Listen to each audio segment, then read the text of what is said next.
안녕하십니까. 사랑과 기쁨과 희망을 드리는 사이쿨TV입니다. 반갑습니다, 여러분들. 통합과학 중학교 3학년 거 영상 찍느라고 통합과학 한동안 조금 쉬었는데 요청하신 강의 찍도록 할게요. 여러분들. 지구 시스템이죠. 지구 시스템. 오케이. 지구 시스템 수업 강의 갈게요. 지구 시스템이라는 얘기는 전체적으로 지구를 둘러싸고 있는 전반적인 시스템들을 얘기하는데, 그죠? 그래서 지구가 속한 건 태양계죠. 태양계라고 얘기하는 건 태양을 중심으로, 태양의 중력으로 인해서 태양 주변을 돌고 있는 녀석들, 그죠? 그래서 이건 뭐 따로 필기는 하지는 않을게요. 그렇게 어려운 건 아니니까. 그래서 뭐 수성, 금성, 지구, 화성, 목성, 토성, 천왕성, 해왕성 뭐 이런 것들 아시겠죠?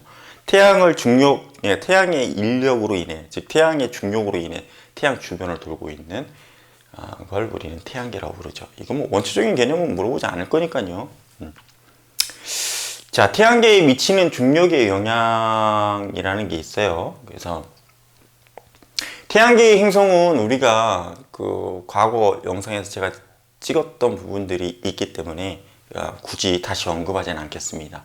그래서 태양계 성운에서부터 밀도가 큰 영역이 존재를 하게 되고, 그 밀도가 큰 영역에서부터 중력 수축을 통해서 원시별을 만들고, 그 원시별이 만들어지고 난 이후에 더더욱 중심부로 모여서 태양을 만들죠. 주기율성 단계.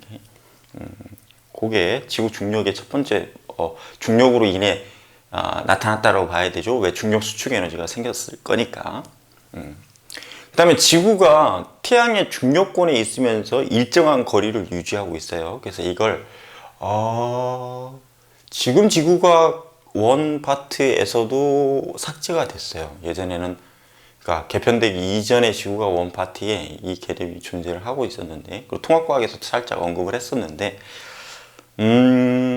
새롭게 개편되면서 이 내용이 사라졌네요. 그래서 생명 가능지대라는 게 있습니다. 그래서 간단하게 그냥 얘기만 하고 넘어갈게요.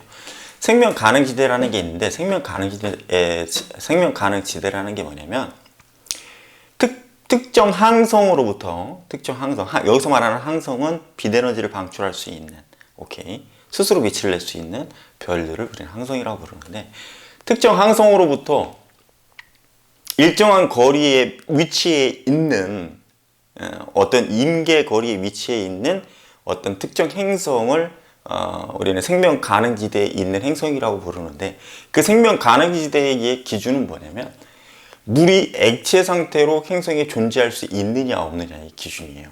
그래서 항성으로부터 거리가 매우 가까워 버리면 물이 액체 상태로 존재할 수가 없겠죠. 왜? 많은 열 에너지를 공급을 받아서 수증기 상태로 존재해 버리니까. 알겠죠? 그 다음에 너무 멀리 있어 버리면 또 어떻게 돼요? 항성으로부터 받는 에너지 양이 급격히 감소하기 때문에 얼어져 있는, 즉 고체 상태로 존재한단 말이에요. 그러니까 특정 거리 내에서만 액체 상태의 물이 존재할 수 있다는 거죠. 그게 태양계 내에서 유일한 지구가 되는 겁니다. 아시겠죠? 그래서 지구가 태양으로부터 일정한 거리를 유지하게 됐다는 얘기는 태양의 중력으로부터 계속 그 주위를 돌고 있는데 일정한 거리를 유지하면서, 왜? 얘가 이렇게 태양이 있으면 태양의 태양의 중력으로 인해서 일정한 거리를 계속 돌아야만 액체 상태의 물이 존재할 수 있는 생명 가능 지대를 계속 유지하겠죠. 예를 들어 이렇게 돌다가 멀리 나가버리면 어떻게 됩니까? 물이 얼어버리겠죠. 예를 들어 돌다가 태양의 중심으로 와버린다고 그러면 어떻게 됩니까? 물이 다 날아가요. 그러면 생명체가 살 수가 없다는 얘기겠죠. 오케이. 그 다음에 최초로 지구가 만들어졌을 때 액체 상태의 마그마 상태였습니다. 그렇죠? 액체 상태의 마그마 상태였는데 미행성들이 계속 충돌에 의해서 합해지면서 점점 크기가 성장하죠. 그 상태에서 미행성들이 갖고 있었던 철 성분들이 또는 니켈 성분들이 마그마에 합해지겠죠. 그러면서 그 녀석들은 무거운 금속 성분이기 때문에 지구의 중심부로 모이겠죠. 그러면서 그 녀석들이 역시 중력을 형성하게 된다. 뭐 이런 개념들이고요. 그러면서 이제 멘틀과 핵이 분리되고, 그 다음에 핵 다음에 지각이 형성되죠. 그래서 뭐예요? 지구는 커다랗게 층상 구조를 이루고 있는데 지각과 멘틀과 외핵과 내 이런 식으로 나누어진다라는 얘기고요. 그 다음에 전체적으로 뭐예요? 지구에서부터 이제 드디어 뭐예요? 원시 대기가 존재했는데 과거의 융합과학에서는 원시 대기를 되게 중요하게 설명을 했었는데 지금 그게 사라졌어요. 오케이. 그래서 원시 대기가 우주 공간으로 빠져나가지 못하고 일정 부분 지구에 붙잡혀 있게 됩니다. 그게 무슨 얘기냐면 지구의 지구의 중력 때문에 잡혀 있는 거죠. 왜 우리가 역학에서 배웠듯이 우리가 F 그래비티, 그죠? F 그래비티라는 건 mg로 계산하잖아요. 그쵸? F 그래비티는 mg로 계산합니다. 이게 무슨 얘기입니까? 중력의, 자, 보세요. 잠깐만요. 자, 중력의 크기를 구할 때는 질량에다가 뭐를 곱해준다? 중력가속도 G값을 곱해주는 건데, 그죠? 중력가속도 G값을 곱해주는 건데, 기체도 여러분들 물질이기 때문에 질량, 매스 값이 0이 될 수가 없습니다. 그 다음에 그래비티 값은 9.8이니까 이것도 0이 아니겠죠? 그러니까 얘가 0이 될 수가 없다라는 얘기겠죠. 그래서 결국은 뭐다?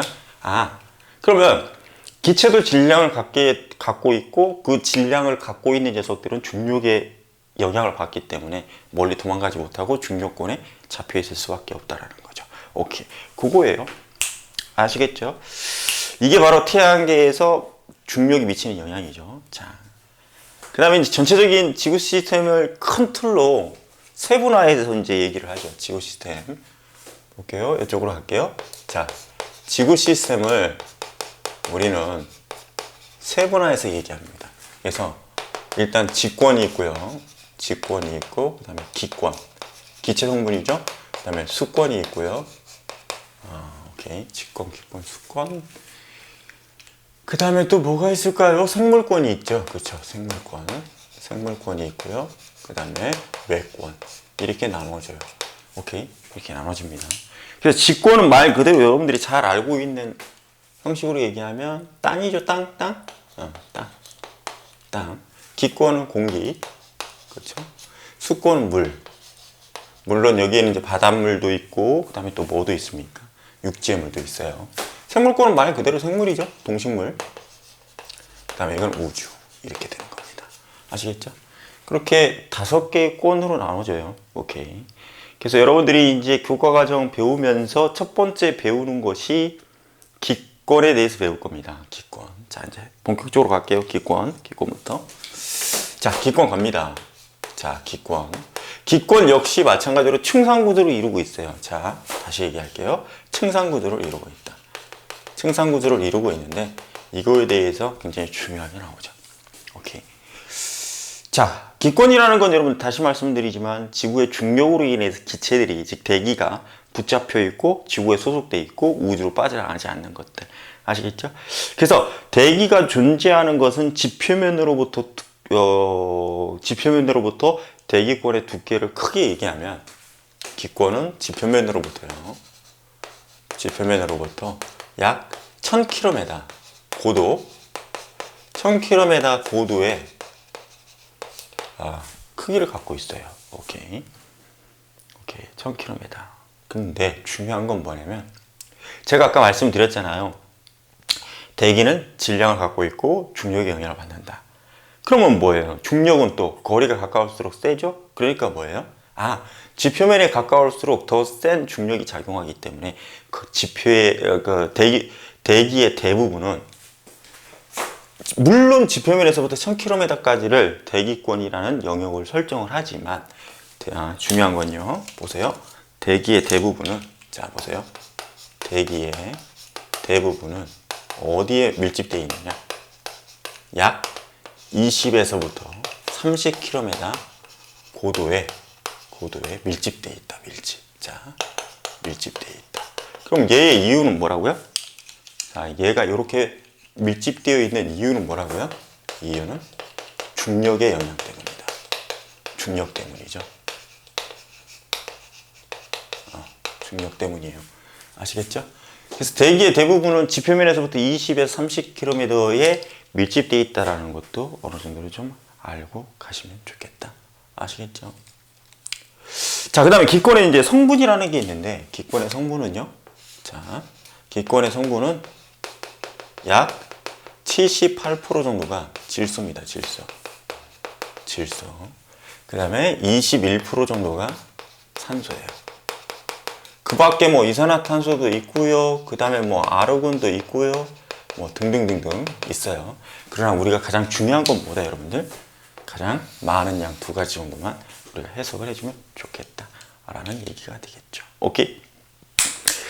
자, 그 다음에 이제 기권은 아까 제가 얘기했던 것처럼 층상구조로 돼 있다고 그랬습니다. 그래서 4개의 층상구조로 갔는데 그 4개의 층상구조 4개의 층상구조로 돼 있어요. 그래서 자, 보세요. 자, 여기가 지표면이라 합시다. 자, 여기가 지표면이라 할게요. 지표면에서 기준 잡아가지고 여러분들 약 한 1000km까지 다 갈 수가 없어요. 왜 그러냐면 1000km까지 가면 대기가 거의 희박하기 때문에 여러분들 아마 가지고 계시는 데이터에 보시면 약 한 600km 수준으로 아마 이게 끊어질 거예요. 그죠? 오케이, 끊어질 겁니다. 자, 그래서 여러분들 가지고 계시는 교재 보면 11km 기준이요. 자, 여기 단위는 킬로미터입니다. 11km 기준이고, 그 다음에 50에 80. 자, 50에 80. 자, 50에 80. 이런 식으로 경계가 구분됩니다. 아시겠죠? 그래 놓고 여러분들 여기는 온도의 온도, 기온입니다. 아시겠죠? 그래서, 미리 그리면 여기가 요렇게 가고요. 그 다음에 요렇게 가고, 그랬다가 80에서 다시 떨어지고, 그 다음에 이런 식으로 가요. 물론 이제 여기 이 부분은 일정한 구간이 나타납니다. 이런 식으로 그려져 있을 거예요. 각각의 경계면에서는 일정한 온도 그래프를 가져요. 오케이. 근데 얘가 아마 저쪽으로 붙어 있는 그래프도 있을 거고요. 좀 다양하게 나타나는데 여러분들 우린 그것까지는 큰 의미를 두지 마시다. 아시겠죠? 오케이. 큰 의미를 두지 마세요. 일단 원리가 가장 중요한 거니까. 아시겠죠? 그래서 여러분들 이렇게 층상구조가 나타나는 이유, 자, 층상구조가 나타나는 기준, 즉 구분 기준은 조금 알고 가셔야죠. 왜 얘네들을 이렇게 4개로 구분하느냐? 어떻게 4개입니까? 여기 기준 하나, 여기 기준 하나, 그 다음에 여기 기준 하나, 최종적으로 여기 기준 하나, 이렇게 되죠. 4개의 층상구조로 구분하는 기준은 뭐냐? 자, 보세요. 4개의 층상구조로 구분하는 기준은 고도에 따른 기온 변화로 4개의 층으로 나눕니다. 아시겠죠? 고도에 따른 기온 변화로 4개의 층으로 나눠요. 그래서 첫 번째 층의 이름은 뭐냐? 자, 대륙권이라고 불러요. 대륙권. 자, 왜 대륙권이라고 부르는지는 조금 이따 설명할 겁니다. 자, 두 번째는 성층권이죠. 성층권. 그 다음에 세 번째는 중간권이요. 네 번째가 열권이에요. 열권. 오케이. 자, 시작해볼까요, 여러분들? 자, 볼게요. 맨 밑에가 대륙권이라고 그랬어요. 왜 대륙권이냐? 이쪽으로 갈수록 온도가 높은데, 그럼 요 지점 보니까 지표면 근처에서는 온도가 이쪽으로 갈수록 높아요. 그럼 기온이 높아요. 기온이 높아. 그럼 기온이 높다라는 얘기는 공기는 기체니까, 오케이, 기체니까. 자, 기온이 높으면 우리가 이제 나중에 여러분들 고등학교 2학년에 올라가면 샤를레 법칙에 대해서 배울 건데, 자, 기체는 온도가 높아지면 기체의 부피가 증가합니다. 기체의 부피가 증가해요. 그러면 자, 우리가 밀도 구하는 공식이 있는데, 밀도는 부피분의 질량이에요. 부피분의 질량. 그러면 상대적으로 분모값 부피가 커진다고 한다면 전체값 밀도는 작아지죠. 오케이. 그럼 밀도가 작아진단 말이에요. 즉 따뜻한 공기는 밀도가 작아.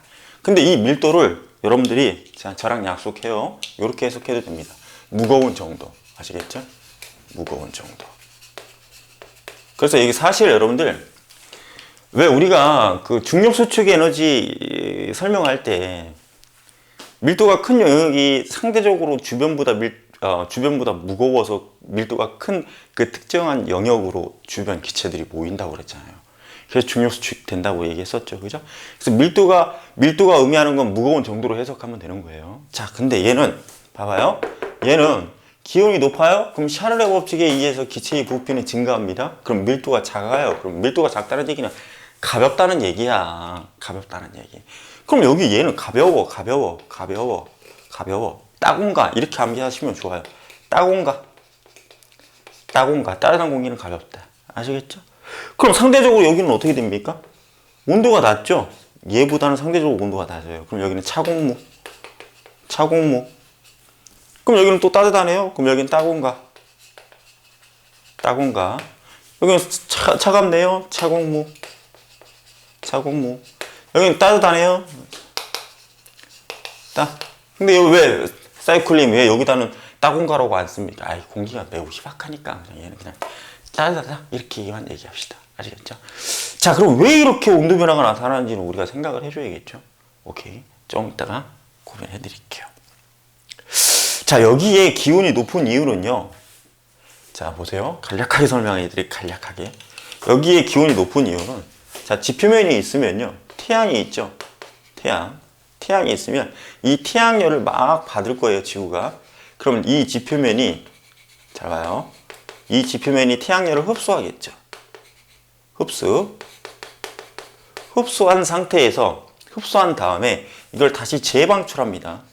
이제 지구과학 2에 가면 열수지 평형이라고 이제 지구과학 1에 가면 열수지 평형이라는 걸 이제 배우게 될 건데, 그때 가서 좀 자세하게 설명하고요. 지표면에서부터 재방출하는데 이걸 우리는 지구 복사 에너지라고 부릅니다. 지구 복사 에너지. 그래서 지구 복사 에너지와 태양 에너지가 합해지기 때문에 지표면이 뜨거운 거예요. 여러분들 왜 저거 이해하실 수 있는 게 뭐냐면, 뜨거운 여름철에 여러분들 아스팔트 맨발로 걸어 다닐 수 있습니까? 못 걸어 다니죠. 왜요? 뜨거우니까. 그래서 따뜻한 공기야. 자, 그럼 따뜻한 공기는 가벼우니까 위로 올라갈 수 있겠네. 이렇게. 그죠? 가벼우니까 위로 상승 가능하죠. 그죠? 그러면 위에 올라가면 차가운 공기니까 차가운 공기는 무거우니까 밑으로 내려오겠죠. 그래서 이렇게 순환이 가능하다. 아, 이런 걸 우리는 뭐다? 대기의 순환. 오케이. 대기의 순환. 그래서 이런 현상을 우리는 무슨 현상이라고 부른다? 대류 현상이라고 부른다. 아시겠죠? 대류 현상. 그러니까 대류 현상이 나타나는 권이다. 그래서 뭐라고 불러요? 대류권이라고 부르는 거예요. 아시겠죠? 오케이. 자, 어렵지 않네. 그럼 대류권이에요. 오케이. 자, 그럼 특징 한번 정리해 볼까요? 특징. 자, 대류권의 특징. 자, 첫째, 대류권의 특징 간략하게 정리할게요. 대류권에서는 일단 대류 현상이 나타난다. 오케이. 자, 근데 여러분들, 이 대기가 상승할 때 그냥 상승하는 게 아니야. 그냥 상승하는 게 아니고, 대기가 상승할 때 누구도 같이 올라가냐면 수증기도 같이 올라가요. 그럼 수증기가 올라가면 기온이 떨어지니까 수증기가 물방울로 얼음덩어리로 바뀌고, 얼음덩어리가 녹으면서 비가 돼서 떨어지고, 눈이 돼서 떨어지고, 날 브루스를 떠는 거야. 아, 그러면 무슨 현상도 존재 가능하다. 그렇죠? 기상현상도 존재 가능하다. 오케이. 아시겠죠? 여기 특징이 중요한 거예요. 아시겠죠? 아, 특징이 중요하다. 오케이. 좋아요. 기상현상도 가능하다. 뭐 여기는 뭐 이 정도로만 정리하시면 됩니다. 그 다음에 여기에 뭐 얘네들의 각각의 경계면의 이름을 물어보진 않아요. 이게 뭐 중학교 버전이 아니기 때문에 얘네들의 각각의 경계면을 물어보지는 않을 겁니다. 혹시 물어볼 수 있으니까 간략하게 소개만 해드릴게요. 경계면의 기준은 아래쪽에 있는 이름의 기준이에요. 즉 여기 대륙권과 성층권의 경계면은 대륙권계면. 아시겠죠? 성층권과 중간권의 경계면은 성층권계면. 이렇게 놓고 따지면 돼요. 중간권과 열권의 경계면은 중간권계면. 아시겠죠? 근데 이 권계면, 그러면 보세요. 요거까지도 하나 정리하고 갈까? 권계면에서의 특징은 뭐냐? 특징은 뭐냐면 기온이 일정하게 나타난다. 오케이. 기온이 일정하게 나타나는 높이를 권계면이라고 부릅니다. 아시겠죠? 이건 뭐 중요하진 않아요. 아시겠죠? 가장 중요한 건 대류 현상이 나타나고 기상현상이 나타나는데, 기상현상이 나타나는 이유는 뭘까요? 자, 여러분들 보세요. 기상현상이 나타나는 이유는 수증기가 존재하기 때문이죠. 수증기의 존재. 오케이. 그래놓고 요 녀석이 상승하기 때문에. 오케이. 대류 현상에 의해서 상승하기 때문에 가능하다. 콜. 자, 근데 희한한 게 뭐야? 아니, 위로 올라가면 여기가 열원이니까 지표면이 지구 복사 에너지 되고 열원이니까 위로 올라가면 계속 낮아져야 되잖아. 계속 낮아져야 되는데 생뚱맞게 여기서 올라가고 있어. 올라가고 있대. 뭐냐 여러분들 보세요. 뭐냐면요. 성층권에서 가장 중요한 특징이 있어요. 성층권에서는 온도가 올라가는 시점에 뭐가 있냐면요. 오존층이라는 게 있습니다. 오존층이라는 게 있어. 그래서 이 오존층이 태양의 자외선이라는 에너지를 흡수합니다. 그럼 에너지를 흡수했으니까 당연히 여기가 이제 직접적인 여론이 되는 거예요. 아시겠죠? 여기가 직접적인 여론이 되는 거야. 만약에 오존층이 없고 자외선을 흡수하지 않는다면 쭉 계속 떨어져야 맞는 거예요. 아시겠죠? 그런데 여기서 오존층이 존재하고 태양으로부터 오는 자외선을 흡수하기 때문에 이제 여기의 온도가 높아지게 된다. 오케이? 그러면서 여기가 뜨거운 거고 여기서부터 달궈져서 올라가기 때문에 온도는 점점 상승하신다고 보시면 돼요. 아시겠죠? 오케이. 자, 그 다음에 또 볼게요. 잘 봐요. 여러분들. 여기는 따뜻한 공기 가벼워. 못 떨어지네. 그죠? 떨어질 수가 없어. 못 올라가네. 차가운 공기니까. 못 올라가. 그러니까 이때 얘는 뭐다? 얘는 뭐다? 오케이? 뭐예요? 대류 현상이 나타나지 않죠? 좋아요. 두 번째. 성층권 갈게요. 성층권에서는 대류 현상이 존재하지 않습니다. 대류 현상이 존재하지 않아요. 즉, 대류 현상은 공기의 흐름이야. 기류야, 기류. 여러분들, 기류. 그럼 기류라는 건 바람을 의미하는 건데, 오케이? 바람이 안 불어. 바람이 안 불어. 오케이. 그래서 얘를 우린 뭐라 부르느냐? 잘 들으세요. 대기가 안정되어 있다. 이렇게 표현합니다. 그래서 여기를 안정층이라고 불러요. 근데 나중에 이제 우리가 수권의 층상구조도 배울 건데, 똑같은 원리예요. 똑같은 원리. 아시겠죠? 그래서 대기가 안정되어 있기 때문에, 얘를 통해서 바람이 잘 안 불어요. 그러니까 얘를 통해서 우리는 비행기가, 기류의 변화를 받지 않으니까 비행기가 주로 이 성층권을 통과합니다. 아시겠죠? 그래서 비행 항로로 씁니다. 비행 항로로 이용한다. 자, 다시 말하면 여러분들 비행기 타봤잖아. 여러분들 비행기 타봤는데 처음에 막 출발하는 시점에서 쭉 올라갈 때, 오케이? 방송에서 뭐라고 합니까? 안전벨트 매달라고 그러죠? 왜 안전벨트를 매달라고 할까? 보세요. 왜 안전벨트를 매달라고 할까? 여기서 비행기가 멍 출발을 해. 근데 여기는 대류권이야. 그러면 대류 현상이 많이 나타나죠. 그럼 바람이 졸라 부를 거야. 그럼 그 바람의 영향 때문에 기체가 막 흔들려. 그러니까 사람이 타고 가는데 기체가 막 흔들리면 잘못하면 다치니까 안전벨트를 매는 거예요. 그래놓고 뭐예요? 성층권에 딱 도달하면 드디어 대기가 안정한 안정층에 도달했으니까. 그죠? 바람이 안 불겠죠? 그러니까 방송에서 뭐라고 그래요? 램프가 띠링 나오면서 어떻게 해요? 안전벨트 풀고 돌아다니도 된다. 이 얘기예요. 아시겠죠? 물론 이제 가끔 대류권에서부터 난기류가 올라와서 비행기를 조금씩 자꾸 흔들어주는 경우가 있는데 그런 예외 상황을 제외하면 비행기를 항로로 이용한다. 아시겠죠? 자, 성층권에서 가장 중요한 건 이거죠. 자, 여러분들. 자, 오존층이 존재합니다. 오존층이 존재해요. 이게 매우 중요해. 그래서 자외선을 흡수해주고 대류권으로부터 큰 자외선이 오는 걸 차단해주죠. 자외선을 흡수 및 차단해준다. 물론 요거까지는 설명을 안 드려도 되는데, 자, 여러분들 보세요. 세 분자의 O2가 보세요. 두 분자의 O3, O3 이게 오존층이거든요. 오존층인데, 여기까지는 설명 안 해도 되는데 아까 막 해줄까 말까. 두 분자의 O3로 바뀌는 있는데 여기서 자외선을 한번 흡수하죠. 자외선을 흡수해요. 왜 자외선을 흡수해야 되느냐? O2는요, O와 O가 공유결합하고 있잖아요. 그러니까 여기를 끊어줘야 O3를 만들 수 있어요. 이런 식으로. 오케이? 됐죠? 그러니까 끊어주려면 뭐가 필요해? 에너지가 필요하죠. 그러니까 자외선이라는 에너지를 필요로 하는 겁니다. O3가 역시 마찬가지로 O2로 바뀔 때도 자외선을 흡수합니다. 그래서 흡수 차단한다라는 얘기죠. 여기는 좀 잘 알고 가셔야 돼요. 이건 많이 물어보니까. 아시겠죠? 오케이, 좋아요. 성층권도 끝. 큰 내용 없어요. 아시겠죠? 안정층이라는 거. 그 다음에 중간권 이제 볼게요. 중간권. 따공가 올라가네. 그죠? 차공무 떨어지네. 자, 이게 가능하죠? 그죠? 가능해. 그럼 결국 뭐예요? 중간권은, 자, 세 번째 중간권 갑니다. 중간권은, 대류현상은 존재하는구나. 대류현상은 존재하는구나. 오케이. 존재해요. 그런데 중요한 건 뭐냐? 이것도 핵심이죠. 기상현상은 존재하지 않는다. 기상현상은 존재하지 않는다. 오케이. 왜 그러냐면요. 봐요.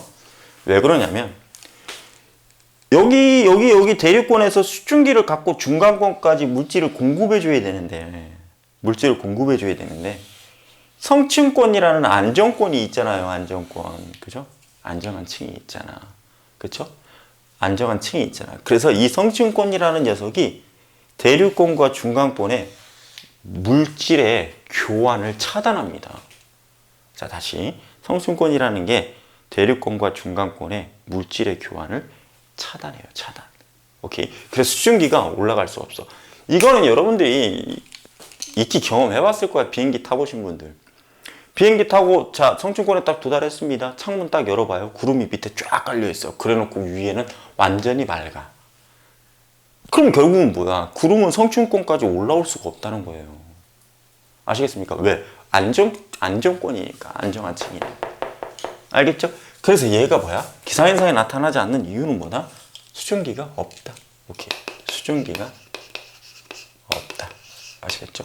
요거 정도만 알고 가시면 되고, 또 하나 정리한다면 4개의 권 영역 중에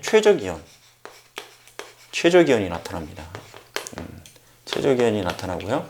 여기서부터 드디어 유성이 발생되기 시작해요.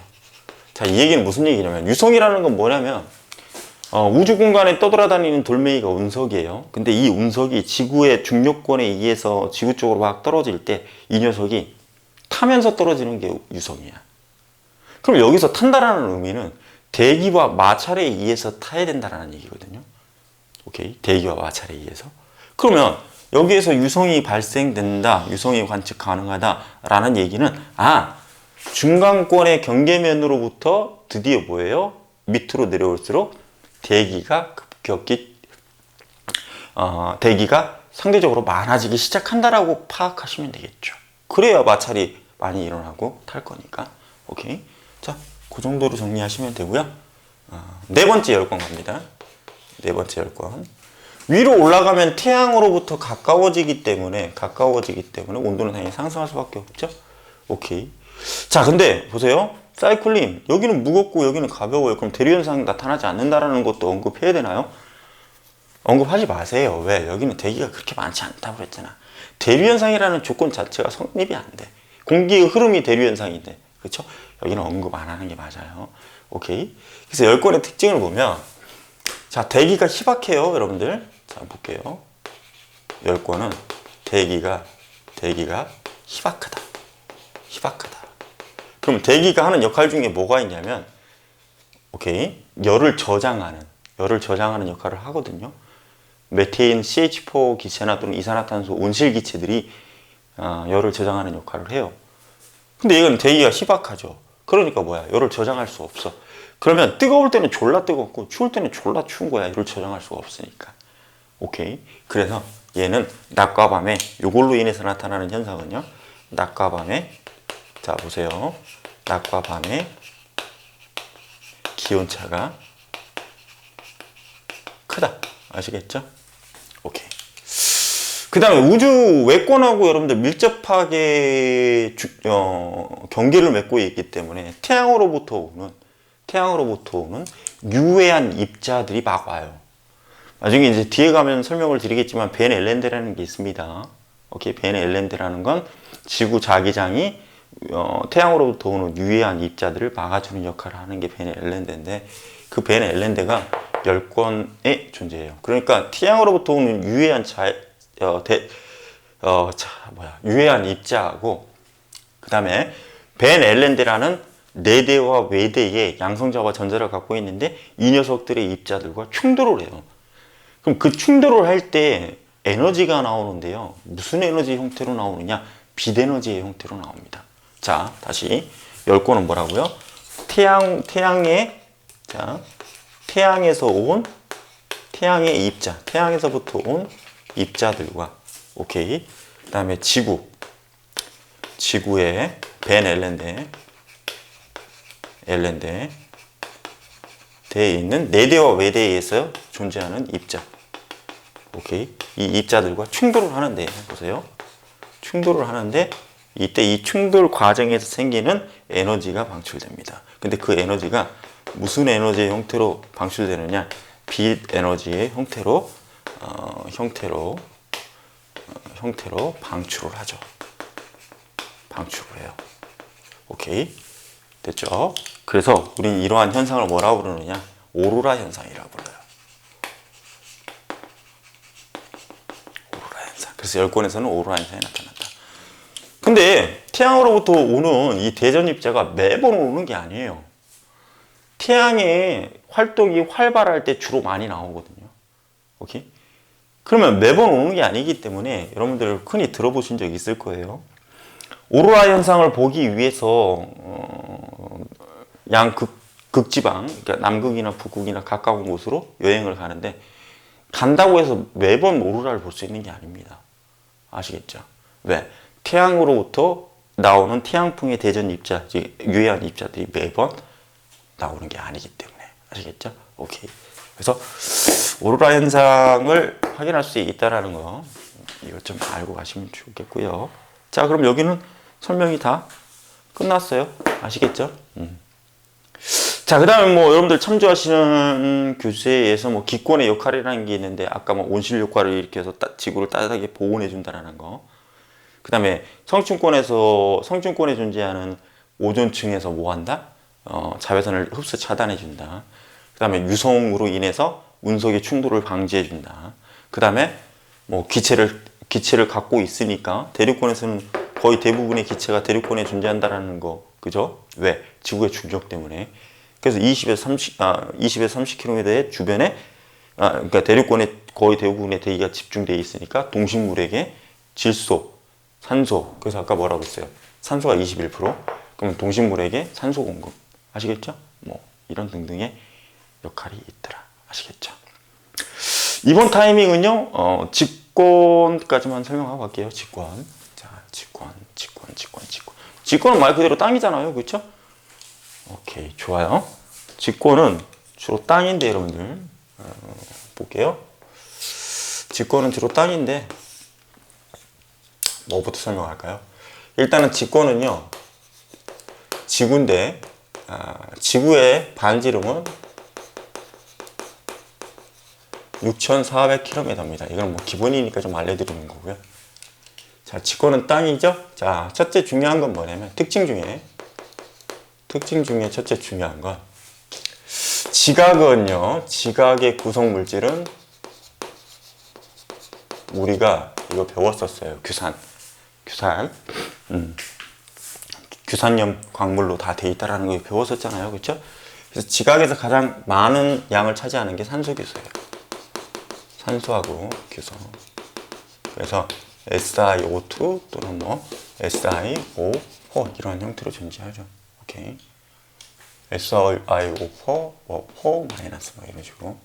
물론 여기에 이제 뭔가 그 물질이 또 함유돼 있죠. 근데 얘네들은 뭐 그렇게 크게 많은 물질들이 아니니까. 지각의 구성 물질은 산소 교소고요. 자, 두 번째는 뭐냐면 핵의 구성 물질. 핵의 구성 물질은 철과 니켈입니다. 철과 니켈. 그래서 이 녀석이 이건 멘틀과 핵의 분리 설명할 때 이건 설명드렸으니까. 오케이. 그래서 지구 전체적으로 구성 물질 중에 가장 많은 걸 골라달라라고 얘기하면 이 철이 많아요. 가장 많고요. 아시겠죠? 그래서 직권은 이렇게 됩니다. 자, 직권도 역시 층상 구조로 이루고 있습니다. 자, 뭐라고요? 직권도 층상 구조로 이루고 있다. 자, 직권도 층상구조를 이루고 있어요. 층상구조. 자, 그러면 층상구조의 구분 기준 또 있겠죠? 구분 기준. 자, 구분 기준은요, 지진파의 속도 변화예요. 지진파의 속도 변화. 지진파의 속도 변화. 속도 변화를 기준으로 구분한다. 근데 통합과학 파트에서 여러분들 지진파를 그렇게 자세하게 다루지는 않으니까, 그냥 지진파의 속도 변화가 있구나 라는 정도만 파악하시고요. 나중에 여러분들 이제 고등학교 2학년 올라가면 제가 물화성기 이제 다 오픈할 거예요. 멤버십으로. 그때 가서 지진파에 대한 간략한 소개는 드릴게요. 그래서 프리머리 웨이브, 세컨드러리 웨이브, 롱 웨이브 이렇게 돼 있는 거. 그 다음에 걔네들의 특징도 중요한데 그건 지구과학 파트에서 시작하면 되는 거니까 지진파의 속도 변화를 통해서 층상구조로 구분한다라는 거죠. 자, 첫 번째 지각이라는 걸 설명드려야 돼요. 자, 지각. 지각은요 크게 대륙지각과 대륙지각과 해양지각으로 나눠져요. 자, 이거 지금 설명하는 건 사실 조금 중요해요. 뭐 멘틀, 외핵, 내핵 이렇게 나오는데 뭐 멘틀, 외핵, 내핵보다 사실은 더 중요한 건 얘예요. 근데 대다수의 교재에 이 영역에서는 얘를 자세하게 다루지는 않더라고요. 근데 사실 얘가 굉장히 중요합니다. 왜냐면 이걸 가지고 나중에 판구조론을 다 해석할 수 있어요. 아시겠죠? 자, 그래서 대륙지각은 평균 두께가 3에서 아니죠. 약 한 30km. 그렇죠. 약 30km. 30에서 35km. 30에서 두께가 35km 되고요. 이거는 약 5km. 5km가 됩니다. 오케이. 두께가 이렇게 돼요. 그 다음에 여러분들 대륙지각의 주성분은요 감람암질 암석으로 되어 있어요. 자, 감람암질 암석. 오케이. 대륙지각의 주성분은 감람암질 암석으로 되어 있다. 아니야. 감람암질, 잠깐만. 제가 뭔가 착각했어. 잠깐만요. 감람암질이 아니고 화강암. 죄송해요. 자, 여러분들. 화강암질 암석. 밝은색 암석이죠. 밝은색 암석이야. 자, 화강암질 암석으로 되어 있습니다. 사실 이게 더 중요해요. 화강암질 암석. 근데 이거는 밝아요. 밝은 이유는 철이나 그 다음에 마그네슘, 즉 금속 성분이 포함되어 있지 않다. 알겠죠? 오케이. 그 다음에 해양지각은요 현무암질 암석입니다. 현무암질 암석이야. 근데 여러분들 현무암질 암석인데 이거 현무암 어디 가면 많이 볼 수 있죠? 제주도에 가면 많이 볼 수 있죠. 도라르방 색깔이 어때요? 새까맣죠? 까만 이유가 있어. 얘는 어두워요. 어둡다. 왜냐? 철과 마그네슘을 많이 갖고 있어. 오케이. 그럼 철과 마그네슘을 많이 갖고 있기 때문에 굉장히 중요한 특징이 하나 있습니다. 이거 빨간색으로 강조할 거니까 여러분들 이건 기억하셔야 돼. 잘 봐요. 매우 중요하니까. 뒷부분에 이해할 게 되게 많아요. 얘는 철과 마그네슘이라는 불순물을 많이 포함하고 있지 않기 때문에 얘는 가벼워. 자, 보세요. 가볍다. 오케이. 다시 말하면 밀도가 작다. 아시겠죠? 밀도가 작아요. 근데 얘는 철과 마그네슘을 많이 갖고 있으니까 무겁다. 아시겠죠? 그럼 이건 밀도가 크다. 그 다음에 여러분들 얘네들의 그림을 좀 알고 가셔야 됩니다. 대륙지각은 두꺼워요. 그러니까 이렇게 돼 있어요. 이건 지각 평형설 때문에 두꺼우면 더 많이 가라앉아 있어요. 여러분들 중학교 때 아마 이거 기억나실려나 모르겠네. 두꺼운 나무 토막하고 얇은 나무 토막하고 물 위에 띄우면 두꺼운 나무 토막이 얇은 나무 토막보다 더 깊이 들어가 있는 걸 볼 수 있습니다. 그래서 두꺼운 건 아래로 많이 내려가 있고요. 얇은 건 이렇게 돼 있죠. 그래서 대륙지각, 해양지각을 그림으로 굳이 그린다면 이렇게 돼 있어요. 그래서 여기가 대륙지각이죠. 대륙지각. 그리고 여기는 해양지각. 오케이. 그 다음에 여기가 멘틀. 오케이. 물론 멘틀의 상부에는 이제 뭔가 있어요. 연약권이라는 게 있는데 그건 뒷부분에 가면 설명드릴 거고요. 자, 저렇게 되어 있다라는 거죠. 자, 그러면 멘틀. 멘틀, 외핵, 내핵 이거는 뭐 특징이 별로 중요하지 않은데 그냥 간략하게만 정리할게요. 멘틀. 자, 멘틀은요. 직권의 대부분을 차지합니다. 직권의 대부분을 차지해요. 직권의 대부분을 차지해서 약 한 70에서 80%. 그리고 얘가 감남함질 암석으로 돼 있죠. 얘랑 살짝 헷갈렸네. 감남함질 암석으로 돼 있고요. 그 다음에 멘틀의 상부에는 뒤에 가면 자세하게 설명하겠지만 멘틀의 상부에는요, 방사성 동위원소의 붕괴에 따른 붕괴열로 인해 유동성을 갖고 있는 고체 영역들이 있습니다. 상부에 유동성이 있는 고체 영역이 있어요. 그래서 우리는 이 영역을 연약권이라고 불러요. 그래서 여러분들이 이제 중학교 때 배웠듯이 멘틀이 대류한다. 멘틀의 대류를 설명할 때 이 연약권으로 설명을 해야 돼요. 아시겠죠?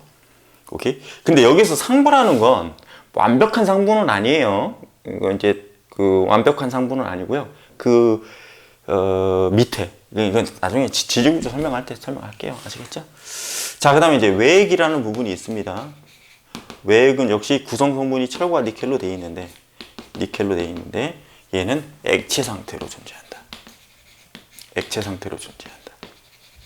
오케이. 왜 액체 상태로 존재하느냐? 자, 보세요. 액체 상태로 존재하는 이유가 있어요. 얘는 지진파 S파가 통과 못합니다. 지진파 S파가 통과 못해요. 그럼 S파의 성질이 뭐가 있길래 S파가 통과 못하면 H 상태로 얘기하느냐? 지진파의 S파는요, 고체만 통과하는 성질이 있어요. 고체만 통과하는 성질. 그러니까 뭐예요? 지구 내부에 기체 상태일 수는 없을 거 아닙니까? 그쵸? 기체 상태일 수는 없어요. 그죠? 근데 뭐야? 지진파의 S파가 통과 못한다라는 걸 통해서 뭐다? 얘는 기체 상태는 아니지만 고체 상태로 보기에는 힘들다라는 거죠. 그래서 액체 상태로 보는 겁니다. 아시겠죠? 그래서 이게 얘가 액체 상태로 존재해야만 가능한 이유가 있습니다. 오케이.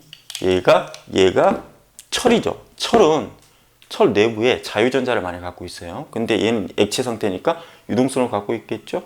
철 내부에 자유전자의 움직임이 나타나고 전자의 움직임으로 인해서 반대적 효과인 전류가 형성됩니다. 그 전류 때문에 내액에서 생성되는 전류 때문에 지구는 커다란 자기장을 형성하게 됩니다. 알겠죠? 마이스너 효과라고 그러는데 그건 나중에 가서 배우고요. 그 다음 내액은 역시 고체 상태입니다. 그리고 얘는 중요하지가 않아. 철과 니켈로 되어 있고 얘가 중력을 형성하게 되죠. 이 정도로만 알고 가시면 돼요. 오케이. 이번 영상은 여기까지만 정리하도록 하겠습니다. 항상 사이클TV는 대한민국의 중고등학교 학생들을 위해서 최선을 다하도록 열심히 노력하겠습니다. 물론 미진한 경우도 있어요. 너무 바빠가지고 제가 오늘도 공부방 끝나고 지금 막 찍기 시작했는데 11시 6분 됐네요. 자, 아무튼 열심히 달려봅시다. 아시겠죠? 오케이. 통합과까지는 무료로 오픈한다고 했으니까 여러분들의 내년을 제가 확실하게 잡아드리도록 그렇게 할게요. 아시겠죠? 감사합니다. 지금까지 사랑과 기쁨과 희망을 드리는 사이쿨이었습니다. 감사합니다.